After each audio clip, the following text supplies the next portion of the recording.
എന്തുമാത്രം നിങ്ങളുടെ കാലത്തിന് വേണ്ടി, നിങ്ങളുടെ പരിസരത്തിന് വേണ്ടി, ഉറ്റവർക്ക് വേണ്ടി ഭാവന പുലർത്തുന്നുള്ളതാണ് നിങ്ങളുടെ യേശുവംശത്തിൻ്റെ ഗുണമേന്മയെ നിർണ്ണയിക്കുന്ന ഘടകം. അപരന് വേണ്ടിയുള്ള നരൻ്റെ പേരാണ് യേശു. നിങ്ങൾക്ക് യേശു ആണെങ്കിൽ നിങ്ങൾ എന്തുമാത്രം അപരനിൽ നിക്ഷേപിച്ചിട്ടുള്ളതെന്ന് മാത്രമാണ് മാനദണ്ഡം.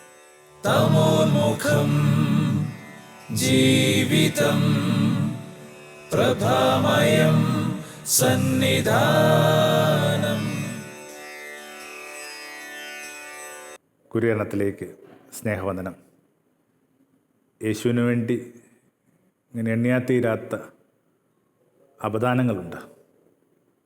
ഇങ്ങനെ ലുത്തിന്യ പ്രാർത്ഥന കണക്ക് ഇതുമാത്രം കാര്യങ്ങളാണ് അവന് മീതെ നമുക്കിങ്ങനെ സ്നേഹപൂർവ്വം ഓർമ്മിച്ചെടുക്കാവുന്ന വിശേഷങ്ങൾ.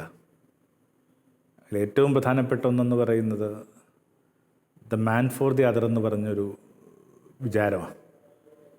അപരന് വേണ്ടിയുള്ള നരൻ. എവിടെയൊക്കെ മനുഷ്യർ ഈ അപരനെ ഗൗരവമായിട്ടെടുക്കുന്നു, അപരന് വേണ്ടി തങ്ങളുടെ ജീവിതത്തെ അർപ്പിക്കുന്നു, അവിടെയൊക്കെ ഇങ്ങനെ യേശു അംശം നമുക്ക് വെളിപ്പെട്ട് കിട്ടുന്നത്, യേശുഭാവനയിലേക്ക് നമ്മുടെ ഹൃദയം മുക്തമാകുന്നത് ഈ പറഞ്ഞൊരു വിചാരത്തിൻ്റെ പശ്ചാത്തലത്തിലാണ്. യേശുവിനെ കണക്ക് ഇങ്ങനെ രൂപപ്പെടുക എന്നുള്ളത് അതാണ് സങ്കല്പം. നമ്മളിവിടെ എത്താതിരിക്കുക എന്നുള്ളതൊക്കെ ചെറിയ കാര്യങ്ങളാണ്. നമ്മുടെ സങ്കല്പം അവിടെയാണ്. മുമ്പൊരിക്കൽ ഞാൻ സൂചിപ്പിച്ചിട്ടുള്ളൊരു കാര്യം തന്നെയാണ്. ഞങ്ങളുടെ വയോധികനായ ഒരു വൈദികൻ മരിക്കുമ്പോൾ ആ ഒരു വാർദ്ധക്യകാലത്തിൽ ഈ മനുഷ്യൻ്റെ ഓർമ്മയ്ക്കൊക്കെ പ്രശ്നമുണ്ടായി. എന്നിട്ട് എല്ലാ ഓർമ്മകളും പോയ ഈ മനുഷ്യൻ, ആ പദങ്ങളൊക്കെ കളഞ്ഞുപോയ ഈ മനുഷ്യൻ ഒരു കാര്യം മാത്രമാണ് പറഞ്ഞുകൊണ്ടിരുന്നത്: ഞാനല്ല ജീവിക്കുന്നത്, എന്നിൽ യേശുവാണ്. അത് വാസ്തവത്തിൽ അത്ര അവനിലേക്ക് ഏകാഗ്രമാകാത്ത, അത്രയും അവൻ്റെ സത്തയിലേക്ക് ഇങ്ങനെ പാരസ്പര്യമുണ്ടാക്കാതെ ജീവിക്കുന്ന ഞങ്ങൾക്കുള്ള കഠിനമായ തീക്ഷ്ണമായ മുന്നറിയിപ്പാണ്. യേശുവിനെ കണക്കാകുക എന്നുള്ളത് തന്നെയാണ് സങ്കല്പം. ഞാനല്ല ജീവിക്കുന്നത്, എന്നിൽ യേശുവാണ്. എന്തുമാത്രം നിങ്ങളുടെ കാലത്തിന് വേണ്ടി, നിങ്ങളുടെ പരിസരത്തിന് വേണ്ടി, ഉറ്റവർക്ക് വേണ്ടി ഭാവന പുലർത്തുന്നുള്ളതാണ് നിങ്ങളുടെ യേശുവംശത്തിൻ്റെ ഗുണമേന്മയെ നിർണ്ണയിക്കുന്ന ഘടകം. ലോകത്തിന് വേണ്ടി പുതിയ ഭാവന ഉണ്ടാക്കുക എന്നുള്ളതാണ്. മെച്ചപ്പെട്ട ഭാവന ലോകത്തിന് വേണ്ടി കൈമാറുന്ന രീതിയുടെ പേരാണ് ഈ സുവിശേഷ പ്രഘോഷണം എന്ന് പറയുന്നത്. ഓരോ കാര്യങ്ങളൊക്കെ ഇത് കണക്ക് നിലനിൽക്കേണ്ടതില്ലെന്നും, ഏതൊരു കാര്യവും വഴുതിപ്പോയി കഴിഞ്ഞാലും അതിനെ തിരിച്ചു പിടിക്കാൻ പറ്റുമെന്നും, കുറേ കൂടി ഭേദപ്പെട്ട ഒരു ലോകക്രമം ഉണ്ടാവുമെന്നുള്ള ധൈര്യത്തിൻ്റെ പേരാണ് സുവിശേഷം എന്ന് പറയുക. വായിച്ചുകൊണ്ടിരിക്കുന്ന ആ ഒരു പുസ്തകമുണ്ട്, തടിച്ച പുസ്തകമുണ്ടല്ലോ, ബൈബിൾ. അതെങ്ങനെയാണ് അവസാനിക്കുന്നത്? ഞാൻ പുതിയ ആകാശവും പുതിയ ഭൂമിയും കണ്ടു. ആ രണ്ട് പദങ്ങൾക്കും ഒരേപോലുള്ള അനുപാതം കൊടുത്തിരിക്കുന്ന, ഒരേ പ്രാധാന്യം കൊടുത്തിരിക്കുന്ന, ഒരേ മുഴക്കമാണ് കൊടുത്തിരിക്കുന്നത്.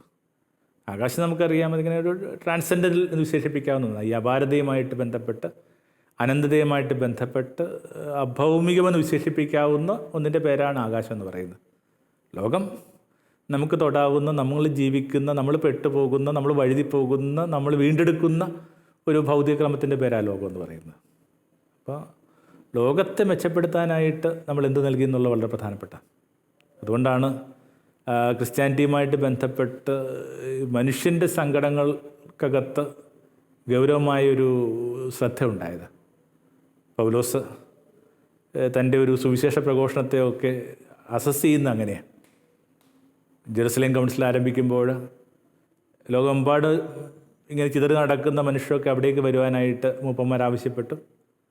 എല്ലാവരും അവരവർ പറഞ്ഞുകൊണ്ടിരിക്കുന്ന കാര്യങ്ങളുടെ ഒരു ത്രെഡാണ്, ഒരു ഡ്രാഫ്റ്റ് കൈമാറേണ്ട ബാധ്യതയുണ്ടായിരുന്നു. എങ്ങനെയാണ് അവർ യേശുവിനെ പരിചയപ്പെടുത്തുന്നത്, എങ്ങനെയാണ് ഈ അനന്തമായ സ്നേഹത്തിലേക്ക് അവർ ക്ഷണിക്കുന്നതൊക്കെയുള്ള ഒരു പരിചയപ്പെടുത്തൽ ആവശ്യമുണ്ടായിരുന്നു.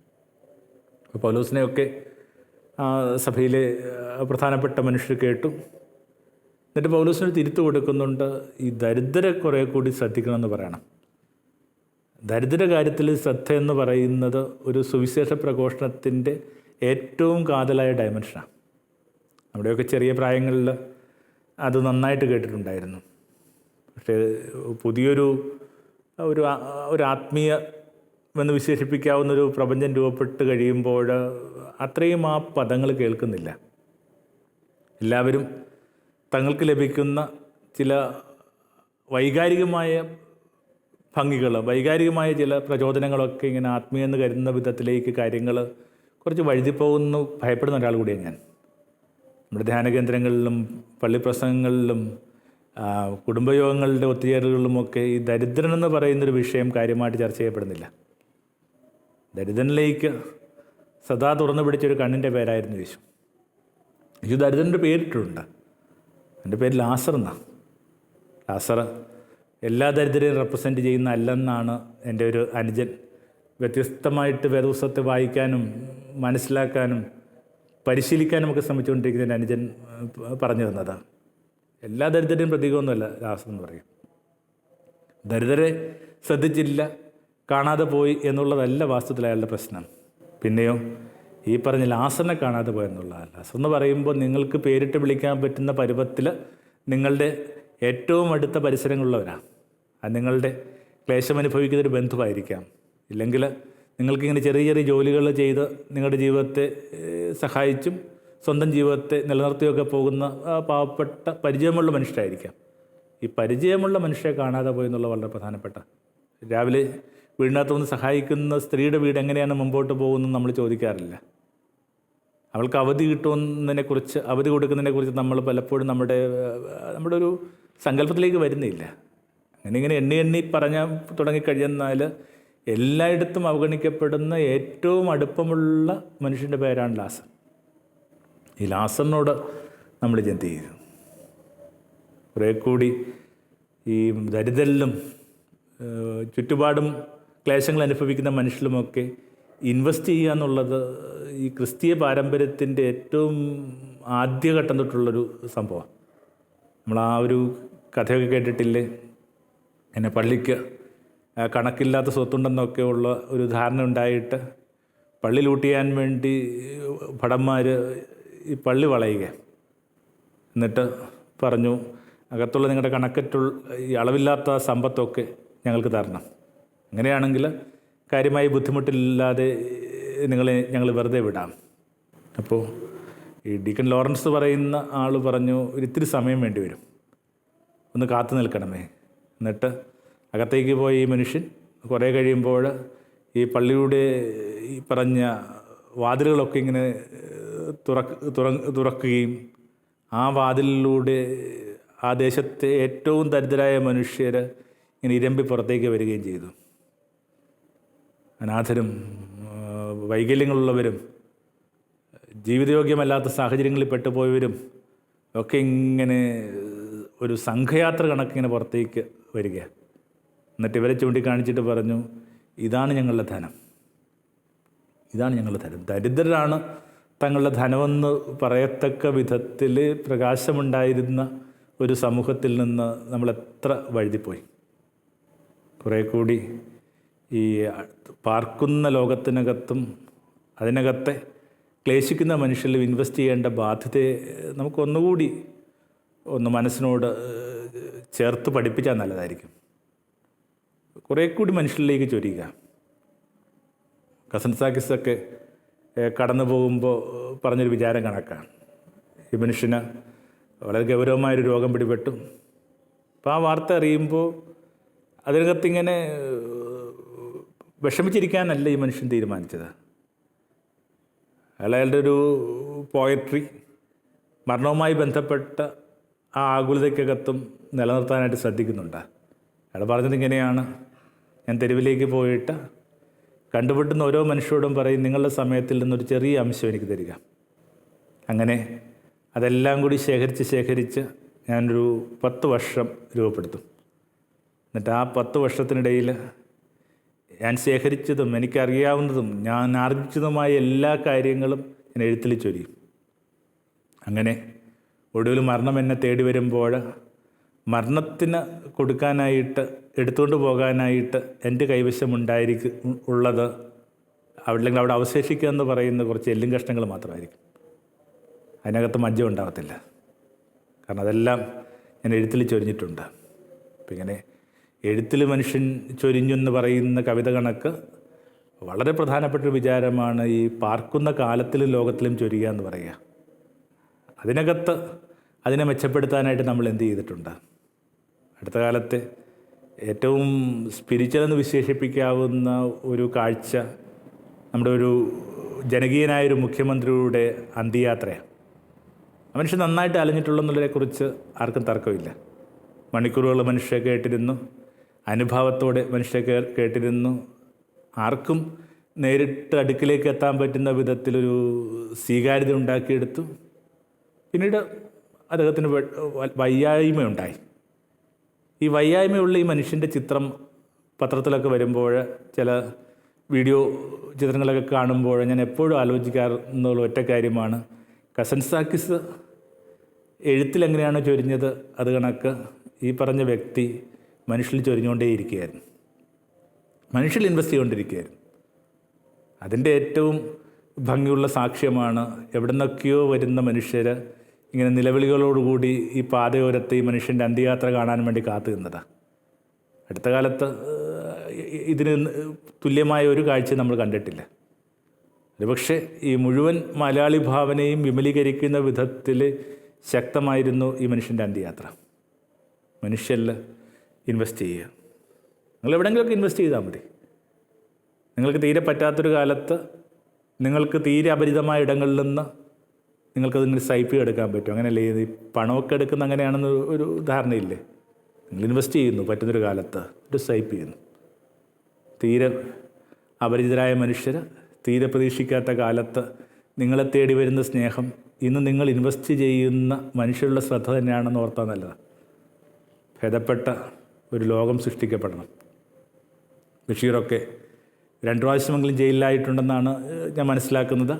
2 പ്രാവശ്യം പോകുമ്പോഴും ഈ മനുഷ്യൻ തൻ്റെ കൈവശം കരുതിയിരുന്നത് റോസാപ്പൂക്കളുടെ കമ്പായിരുന്നു. എന്നിട്ട് അതിങ്ങനെ ജയിൽ വളപ്പിലൊക്കെ ഇങ്ങനെ നട്ടു വളർത്തി. ജയിൽ വളപ്പിൽ പനിനീർ പൂക്കൾ നട്ടു വളർത്താനായിട്ട് അത് ബന്ധുവീടൊന്നുമല്ലല്ലോ. എന്നിട്ടും ഏറ്റവും മോശപ്പെട്ട കാലത്ത് എത്ര ചെറുതോ വലുതോ കാലം ചിലവഴിക്കുമ്പോൾ പോലും അതിനെ കുറേ കൂടി ഭംഗിയുള്ള ഇടമാക്കി മാറ്റാനായിട്ട് ഇത്തരം മനുഷ്യർ ശ്രദ്ധിച്ചു എന്നുള്ളത് തന്നെയാണ് നമുക്കുള്ള ധ്യാന വിഷയം. കാലം എത്രയോ ചെറുതോ വലുതോ ആയിക്കൊള്ളട്ടെ, അല്ലെങ്കിൽ സാഹചര്യങ്ങൾ നല്ലതോ ചീത്ത ആയിക്കൊള്ളട്ടെ, നിങ്ങൾക്കതിനെ ഭംഗിയുള്ളതാക്കി മാറ്റാൻ പറ്റുമില്ല എന്നുള്ളതാണ്.